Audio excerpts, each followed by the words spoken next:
రామానుజాయ నమః. శ్రీ గోదాదేవ్యై నమః. శ్రీరంగనాథాయ నమః. కర్కటే పూర్వ ఫల్గుణ్యాం తులసీ కాననోద్భవాం పాండ్యే విశ్వంభరాం గోదాం వందే శ్రీరంగనాయకీం. ప్రియ భగవద్బంధువులారా, ధనుర్మాస వ్రత మహోత్సవాలలో భాగంగా ఈరోజు 22వ పాసురాన్ని అనుసంధానం చేసుకుని అందులో ఉన్నటువంటి విశేషాంశాలు ఏంటో చూద్దాం. నీలాదేవి మనందరికీ కూడా ప్రార్థించడం నేర్పుతోంది. ఎలా ప్రార్థిస్తే కృష్ణ పరమాత్మ సాన్నిధ్యానికి వెళ్తాము అన్నది మనకి గడిచిన 2 పాసురాల నుంచి నేర్పిస్తోంది. మీరు ఎలా వచ్చారా అని అడుగుతారు కృష్ణ పరమాత్మ. అడగంగానే వీళ్ళు ఏమని చెప్తారు? మేము ఓడిపోయి వచ్చాం. శత్రువులు ఎలాగైతే ఓడిపోయి నీ దగ్గరికి వస్తారో, వాళ్ళు ఎలాగ ఓడిపోయి నీకు లొంగి ఉంటారో అలా మేము కూడా ఓడిపోయి వచ్చాం. వాళ్ళు నీ బాణాల దెబ్బలకి ఓడిపోయి వచ్చారు, మేము నీ గుణాలకు ఓర్చుకోలేక వచ్చాం. నీ బాణాలు పైపై శరీరాన్నే చీలుస్తాయి, కానీ నీ గుణాలు ఉన్నాయి చూసావా, అవి ఆత్మనే చీల్చేస్తాయి. ఉండలేకపోయాం, వచ్చాం. వాళ్ళందరూ కూడా ఏడుస్తూ వస్తారు, మేమో నిన్ను స్తుతిస్తూ నీ గుణనామ సంకీర్తన చేసుకుంటూ నిన్నే పాడుకుంటూ వచ్చామయ్యా అంటూ వీళ్ళు అహంకార రహిత స్థితిలో ఉన్నట్టుగా చెప్తారు నిన్నటి పాసురంలో. మరి ఈరోజు కూడా అలాగే ప్రార్థిస్తారు కృష్ణ పరమాత్మని. ఈరోజు పాసురంలో కూడా లేవండి, మేలుకోనైనా, నువ్వు కను విప్పితే చాలు అని చెప్పడమే కాకుండా ఎలా లేవాలి, ఏ రకంగా లేస్తే ఆయన యొక్క అనుగ్రహం మన మీద పడుతుంది, ఇలాంటివన్నీ కూడా చెప్తారు. అంటే కృష్ణ పరమాత్మని నువ్వు ఇలాగే లే అని చెప్పగల స్థితిలో ఉన్నారు మన గోదా గోపికలంతా కూడా.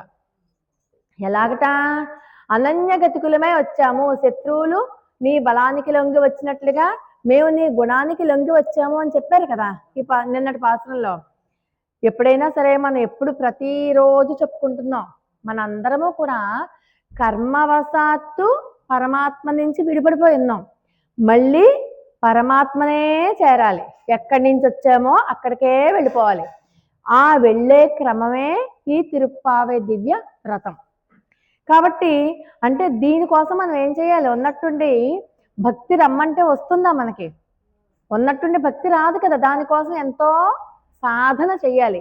సాధన అంటే మళ్ళీ ముక్కు మూసుకుని జపం చేయడం అలా కాదు, చాలా సులభంగా చెప్తారు మనకి గోదా తల్లి. ఎలాగా?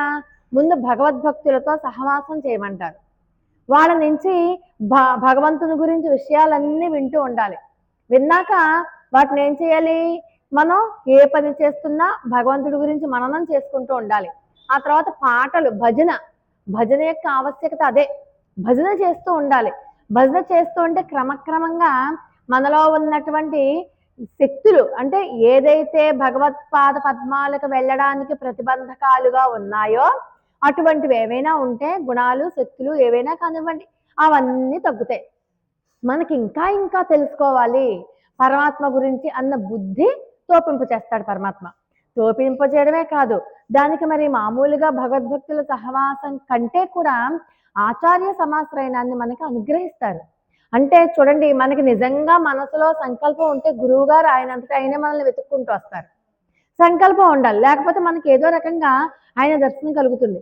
వెంటనే ఆయనను ఆశ్రయించాలి. అప్పుడు ఆయన నిన్నటి రోజున చూడండి, గోవుల దగ్గర నుంచి, వేదాల దగ్గర నుంచి వేద సారాన్ని ఎలాగైతే ఆయన తీసుకుని దాంట్లో మనకు ఉపయోగపడే విషయాలు చెప్పారో, అలాగ భగవంతుని యొక్క మార్గానికై అనువైనట్టుగా మనకు అన్ని రకాలుగా బోధిస్తారు.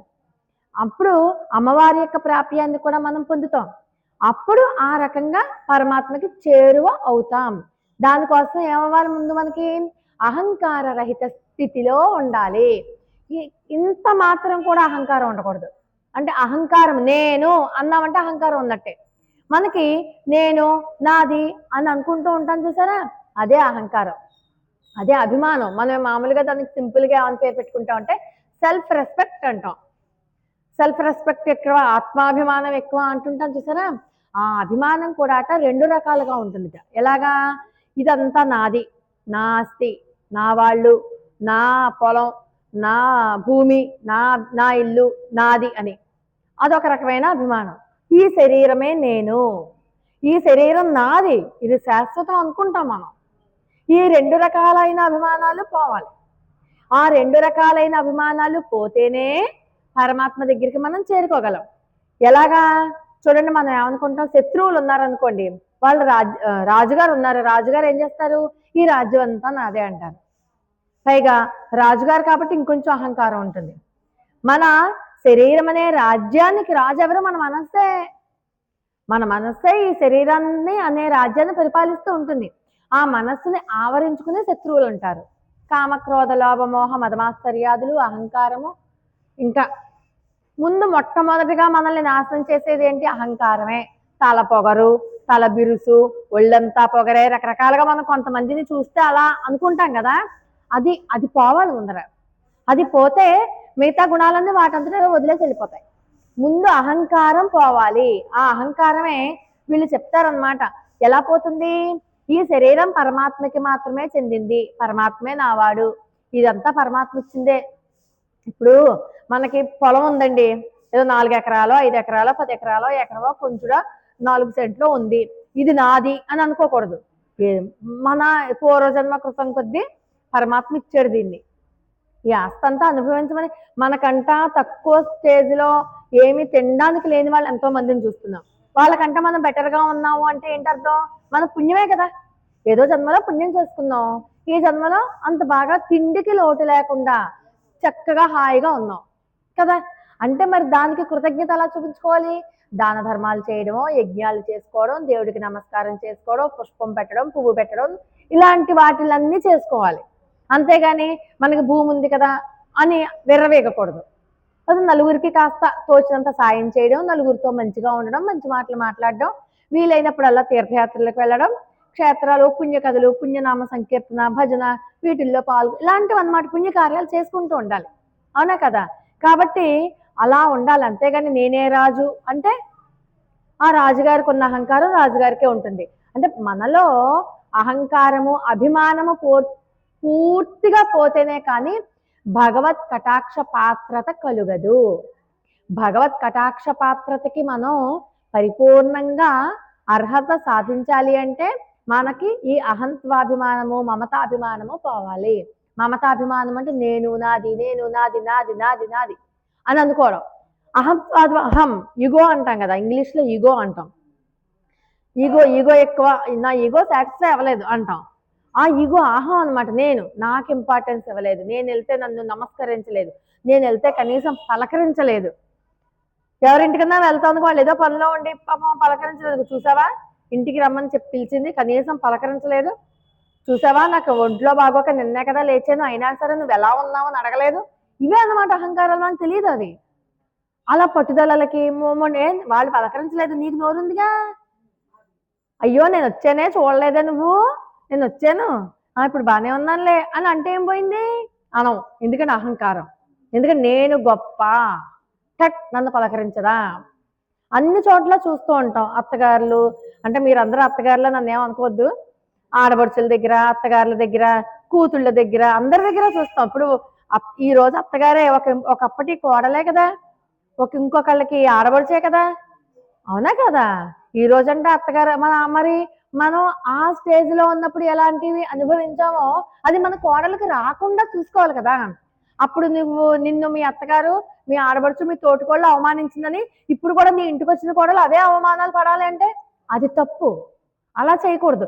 అయ్యో నేను ఇంత బాధపడ్డానే, నా కోడలికి అలాంటి బాధ కలగకూడదు. మన కూతుర్ని అయితే ఎలా చూసుకుంటాం, అలాగే కోడల్ని కూడా నేను అన్నది మానేయాలి. అంతే, అందరూ ఒకటే. ఈరోజు నేనమ్మా, రేపెవరో, అవునా కదా. రేపటికి 2, ఎల్లుండికి 3, సంవత్సరం పోతే అసలు కనీసం జ్ఞాపకం కూడా చేసుకోరు. నెల అయితేనే చేసుకోవట్లేదు, 10వ రోజుకే శుభ్రంగా టిఫిన్లను, స్వీట్లు, హాట్లు అన్నీ చేసుకుని తినేస్తున్నారు. అవునా కదా. అంటే తింటున్నారని కాదు సుమా, చెప్తున్నాను. మన మనిషికి అంత విలువ ఉంది, ఈ శరీరానికి విలువ ఉంది. ఆత్మ ఏముంది, ఈరోజు ఈ శరీరంలో ఉంది, రేపు ఇంకో కొత్త శరీరాన్ని వెతుక్కుంటూ వెళ్ళిపోతుంది. ఈ లోపలే అహంకారము, కోపము, దుర్మార్గము, దుష్టత, ఈ సీరియల్స్ నిండా అవే. ఇప్పుడు సీరియల్స్ గురించి నన్ను తిడతారేమో. సరే, వీళ్ళు ఏమన్నారు, వేరే దిక్కు లేక నీ పాదపద్మాల దగ్గరికి వచ్చాము అన్నారు. అవునా. కృష్ణుడు ఏమనుకుంటాడంటే, సరే నేనేం మాట్లాడను, నా పాదపద్మాల దగ్గరికి వచ్చామన్నారు కదా, నేను మాట్లాడకపోతే ఉంటారా, వెళ్ళిపోతారా? కొంతమంది ఏం చేస్తారు, చూసి చూసి చూసి చూసి విసుగొచ్చి వెళ్ళిపోతారు. ఎప్పుడు మాట్లాడట్లేదు, నువ్వే సరేనన్నా కూడా మాట్లాడట్లేదు అని వెళ్ళిపోతారు కదా. వెళ్ళిపోయారంటే ఏంటి అర్థం? అహంకారం ఉన్నట్టే కదా. అంటే వాళ్ళు ఏం చేస్తారో చూద్దామని చెప్పి వీళ్ళు ఆగారు. కృష్ణ పరమాత్మ మాట్లాడకపోతే వీళ్ళు అంటారు, ఏమో పాల ముంచుతావో నీట ముంచుతావో నీదే భారం, మాకు ఇంక వేరే గతి ఏమీ లేదు, వెనక్కి వెళ్ళడానికి కూడా మనుషులు కూడా ఎవరు లేరు, నువ్వే గతి అని చెప్పి నీ పాద పద్మాల దగ్గరికి వచ్చేసాం. ఆ రోజు విభీషణుడు ఎలా వచ్చాడు? ఏమన్నాడు? పరిత్యక్త మయా లంక, నేను లంకని పరిత్యజించేశాను. త్యక్వా పుత్రాంశ్చ దారాంశ్చ, పుత్రులని భార్యని అందరినీ వదిలేసి వచ్చేసాను. నువ్వు వెళ్ళిపోమంటే నాకు వెళ్ళడానికి ఇంకెవరు లేరు. కడుపు తోడబుట్టిన అన్నయ్యే రావణాసురుడే నన్ను ఇలా చేశాడు, ఇన్ని రకాలైన పరాభవాలు. పెళ్లి చేసుకున్న భార్య, కడుపున పుట్టిన పుత్రులు చెయ్యరని నమ్మకం ఏంటి? వాళ్ళు కూడా చేయొచ్చు కదా. కడుపున పుట్టిన తోడబుట్టిన మా అన్నయ్య నన్ను ఇలా చేసినప్పుడు మధ్యలో వచ్చినటువంటి భార్య పిల్లలు నన్ను అవమానాలు పారు చేయరు, నన్ను ఇంట్లోంచి గెంటేరు, ఏంటి నమ్మకం? అందుకే నాకు వాళ్ళు ఎవరు అక్కర్లేదు, వాళ్ళందరినీ వదిలేసి వచ్చేసాను. ఓ రామా, నేను అందరినీ నీలోనే చూసుకుంటున్నాను, నువ్వే నాకు అన్నీ కూడా అంటారు. భగవద్గతమే రాజ్యంచ జీవితంచ ధనానిచ, నాకు రాజ్యమైనా నువ్వే, జీవితమైనా నువ్వే, ఐశ్వర్యమైనా నువ్వే, అన్ని నీలోనే చూసుకుంటున్నాను, నేను నీ దగ్గరికి వచ్చేసాను అని విభీషణుడు ఎలాగైతే ఇంక నాకు వెనక్కి వెళ్ళడానికి వేరే దిక్కు లేదు, నువ్వే దిక్కు అని చెప్తూ వచ్చాడో, ఈరోజు మేము కూడా మాకు వేరే దిక్కు లేదు, వెనక్కి వెళ్ళడానికి దారే లేదు, నువ్వు పొమ్మంటే ఆ సముద్రంలో మునిగిపోవడమే నాకు వచ్చు అన్నాడు విభీషణుడు. అలాగే మేము ఇంకా నువ్వు తప్ప నాకు ఇంకెవ్వరూ లేరయ్యా, నువ్వే అనన్య గతి, నువ్వే మా గతి, మేము అనన్య గతికులమే నీ పాద పద్మాల దగ్గరికి వచ్చేసాం, మాకు ఇంకెవ్వరూ లేరు అని చెప్పి వీళ్ళు వచ్చేసారు కృష్ణ పరమాత్మ దగ్గరికి. వచ్చేసాక వీళ్ళు కృష్ణుణ్ణి, మరి కృష్ణుడు పలకరిస్తున్నాడు కదా, ఏదో మాటలు మాట్లాడుతున్నాడు కదా, గవాళ్ళ లేచి వచ్చేస్తాడేమోనని నువ్వు ఎలా లేవాలో మేము చెప్తాం. అసలు ముందు కళ్ళు తెరవాలి కదా లేవాలంటే, ఆ కళ్ళు తెరిచే విధానం మేం చెప్తాం, అలా నువ్వు కళ్ళు తెరుద్ది కానీ అప్పుడే లేవసమా అని చెప్పి ఈరోజు పాత్రల్లో ఎలా కనువిప్పి చూపాలో చెప్తారు. ఎలాగా ఆ పాత్రాన్ని ఒకసారి అనుసంధానం చేసుకుందాం. నిన్నటి రోజున మీకు ఒక మాట చెప్పాను, ఎల్లుండి విశేష పాత్రం అని కాదు, రేపు ఎల్లుండి కూడా విశేష పాత్రాలే. రేపే కృష్ణ పరమాత్మ లేస్తాడు, చాలా అద్భుతమైన పాత్రం. రేపు ఎల్లుండి మాత్రం ఎవరు మిస్ అవ్వకండి, అర్థమైందా? విశేష పాత్రం రేపు ఎల్లుండి కూడా కృష్ణ పరమాత్మకి సంబంధించిన పాత్రాలు. సింహాసన పాత్రం అంటాం రేపటి పాత్రాన్ని. ఎల్లుండి పాత్రం ఇంకా మహోత్కృష్టమైనటువంటి పాత్రం, మంగళాశాసన పాత్రం అంటాం. కాబట్టి ఈ రెండు పాత్రాలు మిస్ అవ్వకండి. నిన్న అంటే చెప్పాను కదా, కరెక్షన్ చేద్దామని చెప్పి అలా అన్నాను.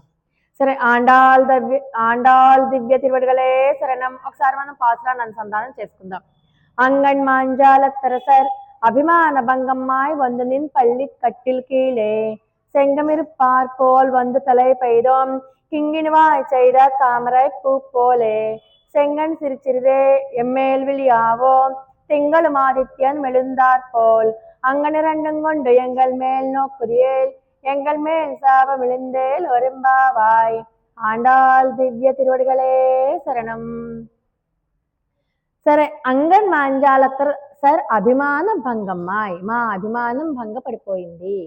ఏంటి అభిమానం? మనందరం స్త్రీలు, ఈ జీవకోటి అంతా స్త్రీలు అని చెప్పుకున్నాం కదా, మనందరం స్త్రీలమే. ఈ స్త్రీలకి కూడా అభిమానం ఉంటుందా? చూడండి, మనం పుట్టినప్పుడు తండ్రి గారు మనకి ఆసరాగా ఉంటారు, అవునా కదా? పుట్టినప్పుడు తండ్రి గారి మీద ఆధారపడి ఉంటాం, తర్వాత పెళ్ళయ్యాక భర్త మీద ఆధారపడి ఉండాలి, ఆ తర్వాత వృద్ధాప్యంలో పిల్లల మీద ఆధారపడి ఉండాలి. అంతేగాని స్త్రీకి ఒక్కదానికి ఉండేటటువంటి స్వాతంత్రం ఇవ్వలేదుట. స్త్రీ ఎవరి మీదో వాళ్ళ మీద ఆధారపడి జీవించాల్సిందే, పారతంత్ర్యత. అంతేగాని స్వతంత్రురాలను కాదు, స్త్రీ ఎప్పుడు స్వతంత్రురాలు కాదు. కానీ మరి వీళ్ళు స్వతంత్రంగా ఒక నిర్ణయం తీసుకుని, స్త్రీ ఎప్పుడైనా పరపురుషుడి దగ్గరికి వెళ్తుందా? మరి ఆయన పరపురుషుడు. అలాంటి నేను స్త్రీని అన్న అభిమానాన్ని కూడా పక్కన పెట్టేసి పరపురుషుడైనటువంటి కృష్ణ పరమాత్మ దగ్గరికి ఎలా వెళ్ళారు? అభిమానం వదిలేశారా లేదా?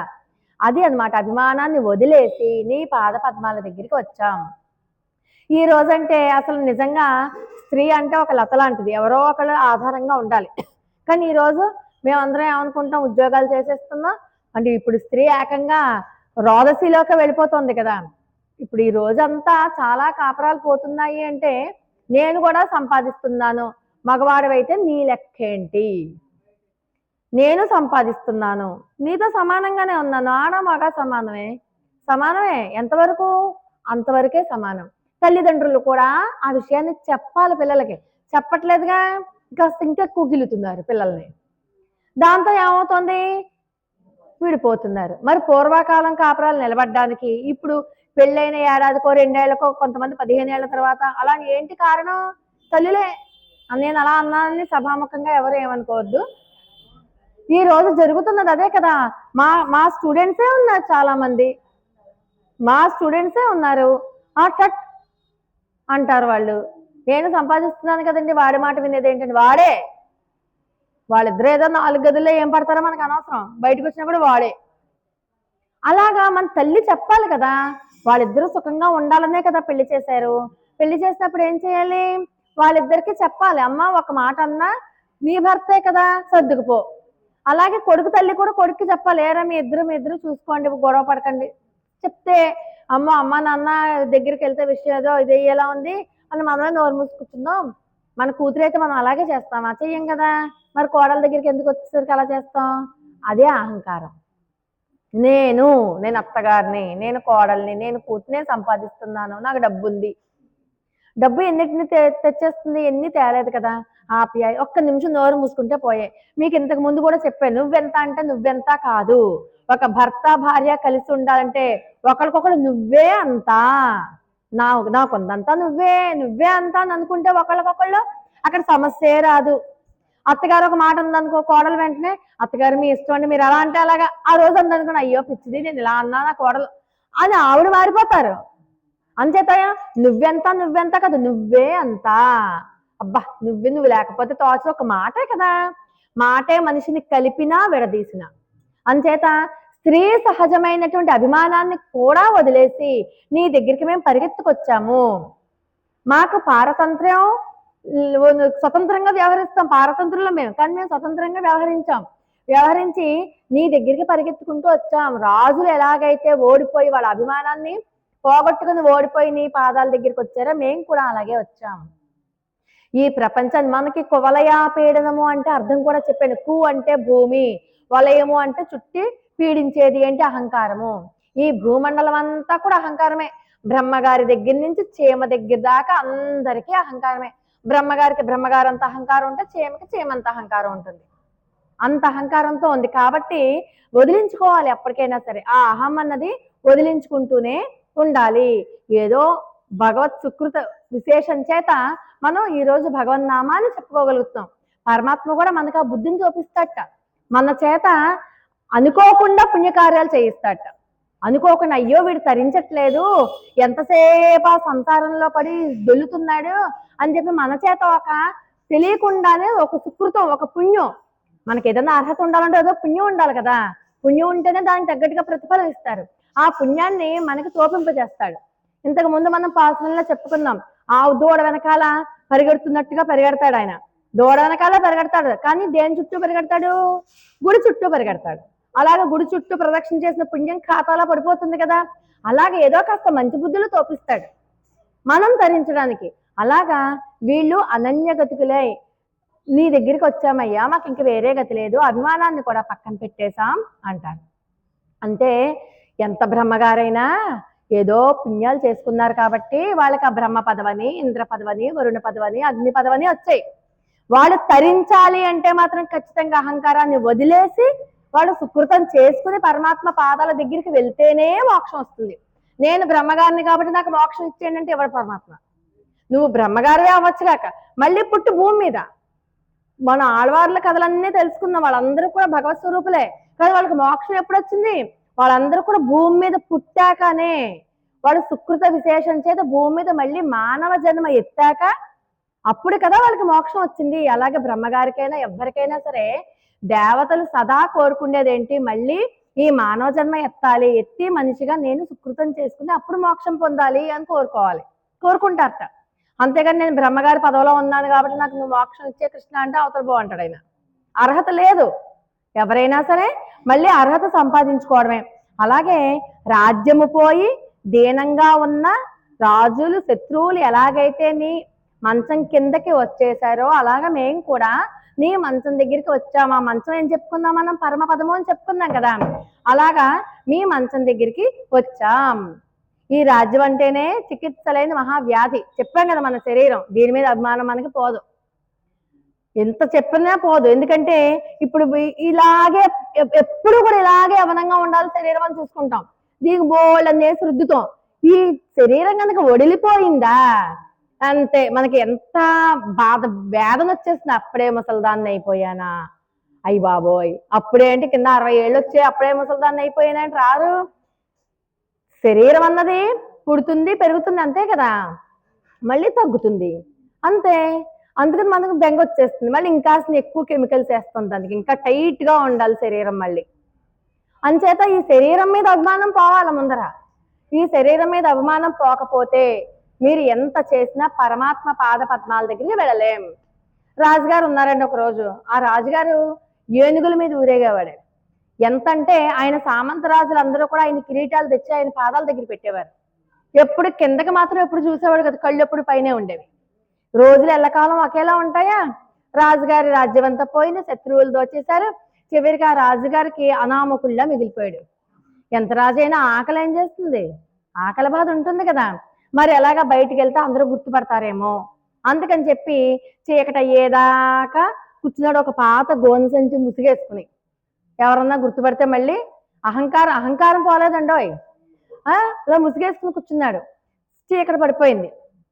చీకటి పడిపోతే ఆ చీకట్లో ఎక్కడైనా ఏమైనా దొరుకుతుందేమో భిక్షకి వెళ్దామని చెప్పి పాపం ఒక చిన్న పెంకు లాంటిది కనబడింది. ఆ పెంకు లాంటిదే తీసుకుని, కొండ పెంకులు ఉంటాయి కదా, భిక్షాటనకి వెళ్ళాడు. దారిలో చూసుకోలేదు, కుక్క ఉంది అక్కడ, పిల్లల తల్లి. అదేం చేస్తుంది, ఇతను ఎవరో వచ్చేస్తున్నాడు, నా పిల్లల్ని ఎక్కడ తొక్కేస్తాడు అని చెప్పి ఖర్చేస్తే ఆ ఉన్న చిన్న పెంకు కాస్త దబేలు మన కింద పడిపోయింది, పగిలిపోయింది. ఈ లోపల అరుపులకి కేకలకి నలుగురు వచ్చారు. నలుగురు వచ్చి మొహం చూసరికి అయ్యబాబు రాజుగారు, ఈయన అయ్యబాబు రాజుగారు అనేసరికి అహంకారం. అంటే ఏ పాదాల దగ్గర అయితే సామంత రాజుల చేత తల కిరీటాలు పెట్టించుకున్నాడో ఆ పాదాన్ని కుక్క కరిచింది. బంగారు పళ్ళల్లో తిన్నవాడికి చెల్లపెంకు దొరికింది. చివరికి ఏ అహంకారం అయితే తన నెత్తి మీద పెట్టి ఊరేగాడో అహంకారం అంతా పోయింది. ఇప్పుడు సిగ్గు కదా, సిగ్గుపడిపోయాడు. ఆ అహంకారం ఉండకూడదు. ఎప్పుడైనా చూడండి, మనం ఏదైనా ఆలయాలకు వెళ్తాం, ఎక్స్ రాజకీయ నాయకులు వస్తారు. ఎక్స్ ఆయన పదవి పోయింది, అప్పుడే 10 ఏళ్ళు అయింది పదవి పోయి, కానీ ఎక్స్ అన్నది ఉండిపోయింది కదా. ఎక్స్ అంటే ఏంటి? మాజీ. అయ్యి బాబోయ్ మాజీ, నేను మాజీ కదా అనుకుంటాడు ఆయన. అయినా కూడా అహంకారం పోదు. అర్థమైందా? అంటే ఒక పదవి వల్ల, ఒక దాని వల్ల మనకు వచ్చే అహంకారం, ఆ పదవి పోయినా సరే మనల్ని పట్టుకునే పీడిస్తూ ఉంటుంది. ఆ అహంకారం ఉండకూడదు. కాబట్టి మరి ఎలా పోతుంది అహంకారం? మరి బ్రహ్మగారి అహంకారం తొందరగా వదిలించుకుంటాడా? మరి సామాన్యులు మన అహంకారం ఎలా తొందరగా వదులుతుంది? ఆయనకే వదలకపోతే మనకు వదులుతుందా? అంటే భట్టర్ వారు అంటారు, మనకే తొందరగా వదులుతుందిట. బ్రహ్మగారికి అయితే బోళ్ళంతా వ్యాపారాలు, బోళ్ళన్ని వ్యాపకాలు, బోళ్ళన్ని ఉన్నాయి. ఆయన ఏమన్నా అహంకారం వదిలించుకోవాలంటే 100 మంది దానం చేసేయాలి, అందరికీ వీలునామాలు రాయాలి, బోళ్ళంత చక్కబెట్టి రావాలి. ఆయన మనకేముంది? భగవన్నామం తప్ప ఏమీ లేదు, మనమే తొందరగా వదిలించుకోవచ్చు అని చెప్పి మనల్ని కటాక్షించారు. భట్టర్ వారు అంటే ఎవరు? విష్ణు చిత్తుల వారు, ఆండాళ్ తల్లి యొక్క తండ్రి గారు. ఆయన అంటే కటాక్షించారు అనమాట. మనం తొందరగా, మన దగ్గర ఏమీ లేదు, ఉన్నవేదో కాస్త వదిలించేసుకుంటే మనం వచ్చేస్తాం. అందుకని ఈ శరీరం మీద మనం వ్యామోహం పడకూడదు. అందుకే కృష్ణ పరమాత్మ అంటారు చూడండి, వాసాంశ జీర్ణాన్ని యథా విహాయ. అంటే ఈ శరీరం ఏం చేస్తుంది? చినిగిన వస్త్రాన్ని మనం ఏం చేస్తాం? చిరిగిపోయిన బట్టలు కట్టుకుంటామా? చిరిగిపోయిన వస్త్రాన్ని వదిలేసి కొత్త వస్త్రాన్ని కట్టుకున్నట్టుగా ఈ దేహంలో ఉన్నటువంటి ఆత్మ కూడా ఈ దేహాన్ని వదిలేసి కొత్త శరీరాన్ని వెతుక్కుంటుంది. ఆత్మ శాశ్వతం, శరీరం కాదు. దేహమే ఆత్మ అనుకుంటాం, దేహం వేరు ఆత్మ వేరు. ఎన్ని రకాలైనటువంటి వేషాలు వేసి చివరికి మనం ఈ మానవ జన్మెత్తామో మనకు తెలియదు కదా. అందుకని చెప్పి ఈ నశించిపోయేటటువంటి ఈ శరీరాన్ని పట్టుకుని మనం ప్రాకులు ఆడకూడదు. ఈ శరీరం ఏమీ శాశ్వతం కాదు, ఈ శరీరం శాశ్వతమే కాదు. పాపం భరతుల వారు, ఆయన పాపం రామచంద్రమూర్తిని అరణ్యానికి వెళ్ళమనే దాంట్లో భరతుల వారి పాత్రే లేదు. కానీ పాపం పాదుకుల్ని పెట్టి ఏదో పరిపాలన చేస్తున్నారు. రామచంద్రమూర్తి యొక్క కృపా విశేషం చేత ఆయన పేరు మీద చేస్తున్నారు. ఈయన రాజును కూడా ఎప్పుడు చెప్పలేదు ఎవరికి. ఆయన ఒక రాజ్యాన్ని కాపాడే, ఒక రాముడి యొక్క ఆస్తిని కాపాడే ఒక ఆయనలాగానే ఉన్నారు తప్పితే ఆయన ఏమి ఎప్పుడు నేను రాజు అని చెప్పలేదు. కానీ తల్లి ఎప్పుడైనా నలుగురిలో కాకుండా విడిగా ఉన్నప్పుడు రాజా, ఓ రాజన్ అని పిలిచేదిట భరతుడిని. మోర్చొచ్చి పడిపోయేవాట, ఆ మాట వినలేకపోయేవాట. నేను రాజుని కాదు, రాజాదిరాజు రామచంద్రమూర్తి, నేను కాదు కాదు అన్నదాన్ని తల్లి అన్నందుకు మోర్చ వచ్చి పడిపోయేవాట.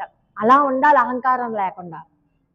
అలాగా ఎవరైనా మనల్ని పొగిడినా నీ అంతటి వాళ్ళు లేరంటే నిజంగా మనం కుర్చీతో సహా ఆకాశానికి ఎగిరిపోకూడదు, అహంకారం ఉండకూడదు. మనదంతా అంతా పరమాత్మే.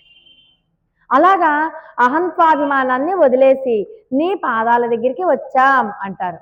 పైగా వీళ్ళు ఎలా చెప్తారు, ఉండు నువ్వు లేచేస్తావేమో, ఎలా లేవాలో మేము చెప్తాం. ఎలా లేస్తావంటే, కింగిని వాయి చేయద తామర పూపలు, సూర్యరశ్మి సోకింది అనుకోండి, తామర పువ్వు చూడండి, ఇలా ఉన్న తామర పువ్వు నెమ్మదిగా విచ్చుకుంటుంది కదా, అలా కళ్ళు విడవాలట. ఇంకా ఎలాగట, కింకిణి అంటే మువ్వలు ఉంటాయి చూసారా, ఆవులకి వాటికి మెళ్ళో కట్టే మువ్వలు కానీ, లేకపోతే నాట్యం చేసుకునే వాళ్ళని కట్టుకుంటే ఆ మువ్వలకు గీత ఉంటుంది. ఒక్కొక్క మువ్వని చూస్తే లోపల రాయి ఉంటుంది కింకిణి. ఆ రాయిని ఇలా అలా కదులుతూ ఉంటుంది కదా, అలా అర్ధనిమీలిత నేత్రాలతో కృష్ణ పరమాత్మ నెమ్మదిగా ఉంటే ఆ నల్లటి కనుగుడ్డు ఈ గీతలా ఉన్నటువంటి కనురెప్పలకి, రెండు కనురెప్పలకి మధ్యలో కదులుతూ ఉండాలట. అంటే వీళ్ళు నిద్రాకాలిక సౌందర్యాన్ని చూడాలి. అర్ధనిమీలిత నేత్రాలతో ఉన్న స్వామి యొక్క ముఖ సౌందర్యాన్ని వీళ్ళు వీక్షించాలి. ఆయన కళ్ళు తెరవాలనుకుంటాట, మన అందరినీ చూసి అనుకుంటాట, అయ్యో ఇంత అపరాధులైనటువంటి జీవుల్ని చూడవలసి వచ్చిందా బాబా అని కళ్ళు తెరవనని కళ్ళు మూసేసుకోవాలనుకుంటాట. వెంటనే పక్కన నీలాదేవి చెయ్యేస్తుంది. అదేంటండి మన పిల్లలు వాళ్ళు, మీరు అలా కళ్ళు మూసేసుకోవచ్చునా, మన దగ్గరికి వచ్చారు కదా అని ఆ స్పర్శతో చెప్తుందిట. చెప్పంగానే మళ్ళీ స్వామివారు ఏం చేస్తారట, అయ్యో వీళ్ళు ఆశ్రితులే, నన్ను ఆశ్రయించి వచ్చారు, నా మీద ప్రాణం పెట్టుకొచ్చారు, నేను రక్షిస్తానని నన్నే నమ్మొచ్చారు కదా, వీళ్ళు ఎన్ని తప్పులు చేసినా రక్షించాల్సింది నేనే కదా అని మళ్ళీ నెమ్మదిగా కళ్ళు తెరుస్తాట. ఆ కళ్ళు తెరిచి కళ్ళు మూసే అందాన్ని వీళ్ళు వీక్షించాలని నువ్వు నెమ్మదిగా కళ్ళు తెరువు. పైగా పరమాత్మ యొక్క దృష్టికి ఎదురుగుండగా వెళ్ళి దర్శనం ఎప్పుడు చేసుకోకూడదు. ఆలయంలో ఒక పక్కన నుంచుని దర్శనం చేసుకోవాలి. ఎందుకంటే పరమాత్మ యొక్క దృష్టిని మనం తట్టుకోగలిగే శక్తి మనకు ఉండదుట. అందుకని పక్కగా ఉండాలి. అందుకే చూడండి, ఎదురుగుండగా పరమాత్మ ఎదురుగుండగా అలా ఒక ఆళ్వారు ఉంటారు. ఇక్కడ మారుతి ఆళ్వారు ఉన్నారంటే ఆంజనేయ స్వామి. ఆంజనేయ స్వామికి పరమాత్మకి మధ్యలో మనం ఎక్కడ నుంచోకూడదు, పక్కకి వెళ్ళిపోవాలి. పక్క నుంచి మనం పరమాత్మని దర్శనం చేసుకోవాలి. ఎలాగా, ఇప్పుడు బాగా జ్వరం వచ్చిందండి, జ్వరం వచ్చి తగ్గింది, మంచి వేడి వేడి అన్నంలో ఆవకాయ అన్నం పెట్టామనుకోండి, ఎందుకన్నా పనిచేస్తాడా, అది పవర్ కదా, అంత పవర్ ఉంటుందిట. అందుకని పరమాత్మ దృష్టి మన వైపుకి, అమ్మో నీ దృష్టి ఒక్కసారిగా మా మీద పడితే కృషించిపోయినటువంటి మా శరీరాలు తట్టుకోగలవా, అంతలాగా మేము తట్టుకోలేం. కాబట్టి ముందు నెమ్మదిగా పచ్చిమి ఎలా పెడతాం, ముందు పచ్చిమి పెడతాం కదా, ఒంట్లో బాగోకపోతే ముందు ఏం చేస్తాం, పచ్చిమి పెడతాం కదా, చారన్నం, బీరకాయ కూరన్నం, పొట్లకాయ కూరన్నం నెమ్మదిగా అలవాటు చేస్తాం. జీర్ణశక్తికి అలవాటు చేశాక అప్పుడు ఏం కావాలంటే తినచ్చు. అలాగే నువ్వు కూడా నెమ్మదిగా కళ్ళు తెరువు. మేము తట్టుకోవద్దు, నీ శక్తిని తట్టుకునేంత శక్తి మాకు ఉండదు. కాబట్టి మెల్లమెల్లగా భోజనం పెట్టినట్టుగా నువ్వు కూడా మెల్లమెల్లగా కళ్ళు తెరువు. అప్పుడు నువ్వు కనురెప్ప విప్పినప్పటి మొట్టమొదటి క్షణం నుంచి మేము చూడాలి. నువ్వు కళ్ళు పూర్తిగా తెరిచేసాక మేము చూడడం కాదు, కనురెప్ప నెమ్మదిగా విప్పుతా కదా, అక్కడి నుంచి మేము చూడాలి. ఆ నిద్రాకాలిక సౌందర్యాన్ని మేము ఆస్వాదించాలి. దానికి మంగళాశాసనాలు పాడాలి. అందుకు నువ్వు ఒకేసారి కళ్ళు తెరవకుసుమా అని ప్రార్థిస్తున్నారనమాట. కాబట్టి ఈ మనకి తిరుప్పావై అంతా కూడా దేహాత్మాభిమానం ఎలా పోవాలో మనకి అంతా వివరంగా చెప్పారు కదా గోదావరి తల్లి. సరే, ఇప్పుడు మనకి సర్వేశ్వరునికి మాత్రమే చెందిన వాళ్ళము అన్న జ్ఞానం రావాలి. అలాంటప్పుడే కదా పోతుంది దేహాత్మాభిమానం. అంటే సర్వేశ్వరునికి మాత్రమే చెందిన దానను, నేను ఎవరికి చెందిన దాన్ని కాదు, నేను ఏమన్నా అనుభవించాలి అంటే పరమాత్మ రూపంగానే అనుభవించాలి, నాకు ఎవరూ లేరు, పరమాత్మే ఉన్నాడు, పరమాత్మ తప్ప నాకు ఇంకెవ్వరూ లేరు, బంధువులైనా స్నేహితులైనా లేకపోతే తల్లి అయినా తండ్రి అయినా అందరూ పరమాత్మే ఆయన పొమ్మంటే నేను ఎక్కడికి పోలేను కూడా, నాకు స్వాతంత్రం కూడా లేదు, ఆయన్నే నమ్ముకుని వచ్చాను కాబట్టి నిన్నే నమ్ముకుని నీ వాకిలి నించున్నాను కాబట్టి ఒకసారి కన్ను విప్పి తెరు, కళ్ళు నెమ్మదిగా విప్పు, విప్పడం కూడా నెమ్మది నెమ్మదిగా విప్పు, మేము ఆనందించేలాగా కళ్ళు విప్పు, మీకు సేవలు చేసుకునే భాగ్యాన్ని కలిగించు. మనం ప్రతిదీ కూడా మొట్టమొదటి పాత్ర నుంచి అదే చెప్పుకుంటున్నాం. మనం ఏ పని చేసినా కూడా పరమాత్మ కటాక్షం చేత చేస్తున్నాం, పరమాత్మే మన చేత చేయించుకుంటున్నాడు, పరమాత్మ ఆయన ఆనందం కోసం ఈ గుడిని అలంకరించుకున్నాడు, పరమాత్మ ఆయన తృప్తిగా ఉండడం కోసం ప్రసాదాలు నైవేద్యంగా తింటున్నాడు. అంతే, అన్ని పరమాత్మకే. ఈ రోజు మనం ఇక్కడ కూర్చున్నాము అంటే ఆయన కూర్చోబెట్టాడు కాబట్టే కూర్చున్నాం, అవునా కదా. ఈ రోజు నా నోట్లోంచి ఒక మాట వస్తుంది కాబట్టి ఆయన ఉండి పలికిస్తున్నాడు కాబట్టి నేను మాట్లాడగలుగుతున్నాను. పలకకుండా చెయ్యాలి అంటే ఎంతలోకి, అవునా కదా. ఆయన ఒకసారి ఎలా అన్నాడంటే గొంతు మూతపడిపోతుంది, అవునా. కాబట్టి మనం శ్వాస తీసుకుంటున్నామంటే దీంట్లో ఉన్నాడు, జీవుడు ఆడుతున్నాడు పైకి కిందకి, ఆయన ఉన్నాడు కాబట్టే మనం శ్వాస తీసుకోగలుగుతున్నాం. ప్రతిదీ పరమాత్మ కటాక్షం చేతనే చేస్తున్నాం. ఏది జరిగినా మన మంచికే. మనం చెడు అనుకుంటాం, ఈ రోజు చెడు జరగచ్చు, దానివల్ల రేపు మంచి కోసం పరమాత్మ మనకి చెడు చేశాడేమో, చెడు చేశాడని మనం అనుకుంటాం, పరమాత్మకి మంచి కావచ్చు, అవునా కదా. అందుకని ఈ క్లేశాలు ఇవన్నీ కూడా మనకి ఎప్పుడు పోతాయి, పరమాత్మ మీదే మనం సర్వము గనుక సమర్పించినట్లయితే అప్పుడు ఈ క్లేశాలు దూరం అయిపోతాయి. కాబట్టి నువ్వు నెమ్మదిగా, అంటే పరిపక్వ దశ, మనలో పరిపక్వత రావాలి, భక్తి పరిపక్వత దశలో చేరితే భగవత్ కటాక్షం ఖచ్చితంగా కలుగుతుంది. ఈ గోదా గోపికలు అటువంటి పరిపక్వ దశలో ఉన్నారు. ఇప్పుడు అహంకారం లేదని చెప్పారు, మేము అభిమానం ఓడిపోయి వచ్చామని చెప్పారు, నువ్వు తప్ప నాకు వేరే దిక్కెవరు లేదని చెప్పారు. ఏం చేస్తాం మనం అప్పుడు? తప్పక ఆదరిస్తాం కదా, అవునా కదా. నాకు ఎవరు లేరండి, దిక్కు మొక్కు లేదు, మీరే దిక్కు అని చెప్పి రాత్రి పగల గేడి దగ్గర పడున్నారు అనుకోండి, ఎవరైనా పాపం పోన్లే అంటావా అన్నవా? మరి పరమాత్మ అపర కరుణామూర్తి, అయిన వాత్సల్యమూర్తి, సౌలభ్య సౌశల్యాది గుణాలకు పరమాత్మే బెస్ట్ ఎగ్జాంపుల్. అలాంటి వాడు మరి మనల్ని అందరినీ అలా తీసుకెళ్తాడు. కాబట్టి ఈ రోజు గోపికలకు పరిపక్వత దిశలో ఉన్నారనమాట. అలాగా శ్రీకృష్ణ పరమాత్మను అర్థిస్తున్నది. నెమ్మదిగా కళ్ళు తెరు. ఎలా కళ్ళు తెరుస్తావు తెలుసా? తెంగళ ఆదిత్యను వెళ్ళిందార్పోల్, సూర్యచంద్రులు ఒకేసారి ఉదయిస్తే ఎలా ఉంటుందో అలా కళ్ళు తెరవాలట. అంటే పరమాత్మ యొక్క ఒక కన్నేమో సూర్యుట్ట, ఒక కన్నేమో చంద్రుట్ట. అంటే ఒకే ఇద్దరికి రెండు కళ్ళు ఒకేసారి ఎలా తెరుస్తారు? సూర్యుడు చంద్రుడు ఒకేసారి ఉదయిస్తారేంటి? ఉదయిస్తారు కదా. అంటేట సూర్యుని యొక్క ప్రతాపం చేత, ఆయన వేడి కిరణాల చేత ఒక కన్నుతో తెరవంగానేట ఆ వేడికి మనలో ఏవైనా ప్రతికూల శక్తులు ఏవైనా ఉంటే ఆ సూర్యకాంతికి అవన్నీ కూడా అణిగిపోయేలాగా ఒక కన్నులో ఉన్నటువంటి వెలుగు మాకు తెలియాలి. అది ఆ వెలుగు మా శరీరం మీద పడగానే మా శరీరానికి ఉన్నటువంటి సమస్త క్లేశాలు అణిగిపోవాలి. మరి ఆ బాధ నుంచి తేరుకోవాలంటే చంద్రుని యొక్క చల్లదనం కావాలి.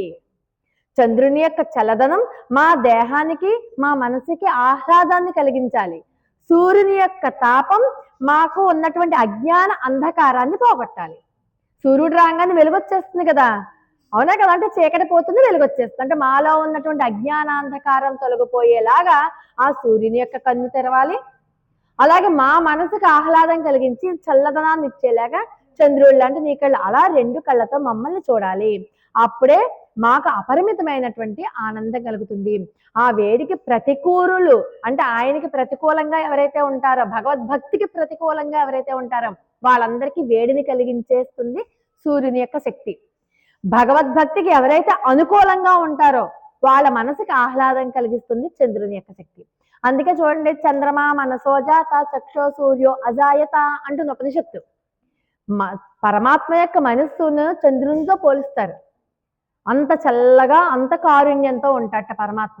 అలాగా ఆ రెండు కళ్ళతోటి మాకు కటాక్షించు. అలా నెమ్మదిగా కళ్ళు తెరవు, ఒకేసారి కళ్ళు తెరవకు.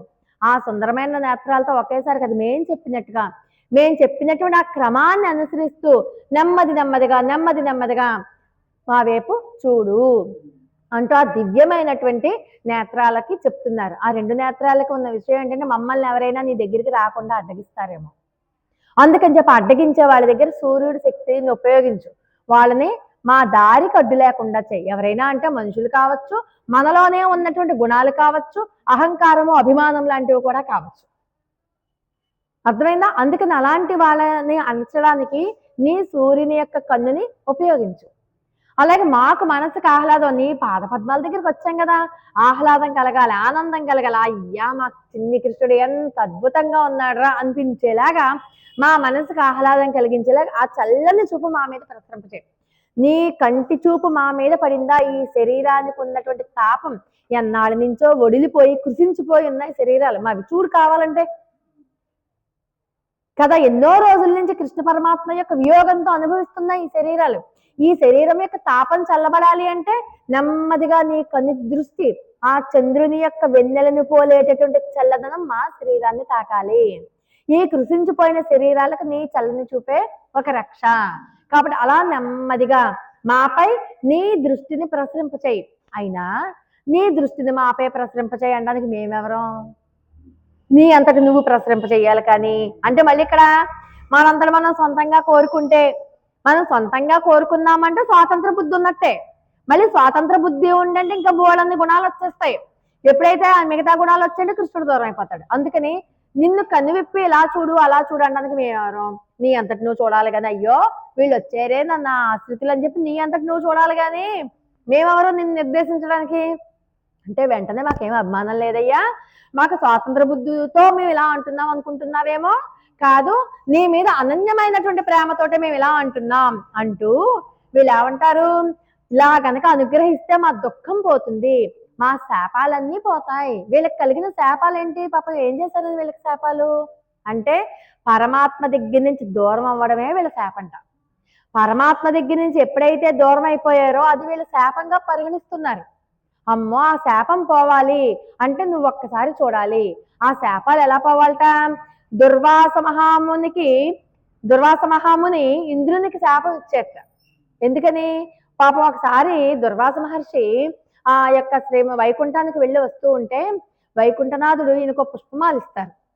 పుష్పమాలు ఇస్తే తీసుకుని వస్తూ పాపం దారిలో ఇంద్రుడు కనబడతాడు, మంచి ఏనుగు మీద ఐరావతం మీద ఎక్కువ వస్తున్నాం.